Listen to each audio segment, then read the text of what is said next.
These are subdivisions like Llewellyn Park in New Jersey and Riverside, 9 miles outside the Chicago Loop, which are basically large Victorian villas deployed in a park-like setting. You know, in the beginning, there must have been elements of it that were lovely, because the first people who were moving out there were pretty well off. And they were moving to real countryside. There were no Kmarts in 1897.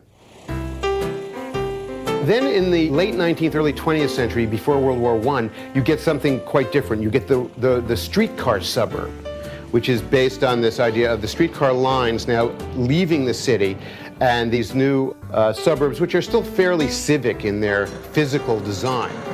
You'll find a scene like this in nearly every village, town, and city throughout the country. For in the hopes and dreams of everyone, there's a home they can call their own. Home brings a sense of security to a man. And to every woman, her home means a setting for gracious living. And we'll have the living room right in here. And the kitchen right here, so we can see the children playing in the yard. And we have shrubbery, of course, right along in here. And, oh, darling, it's going to be just perfect. One of the things that happens is that suburbia ends up being a false promise. The post-war suburbia is not what it promises to be. It's not country living. It's a cartoon of country living and a cartoon of a house.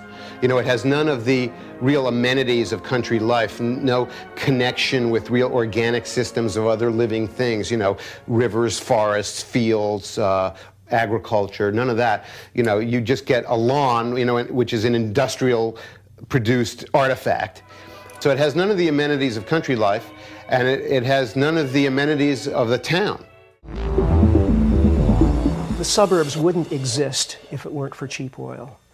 The U.S. is a car culture. The automobile industry started in the U.S., and really the automobile industry got its start here because we were looking for ways to use that cheap oil. The U.S. was awash in oil in the early 20th century. In the 1930s, they were discovering the stuff so fast that oil in Texas was cheaper than drinking water by the carload. The car companies quickly became the engine driving U.S. industry and economic growth.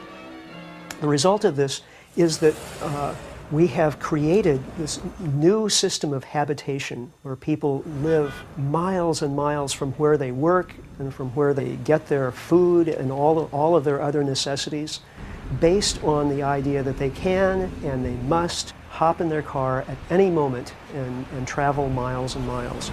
And the only way that works is on the basis of cheap energy. Now we're stuck up a cul-de-sac in a cement SUV with an empty gas tank.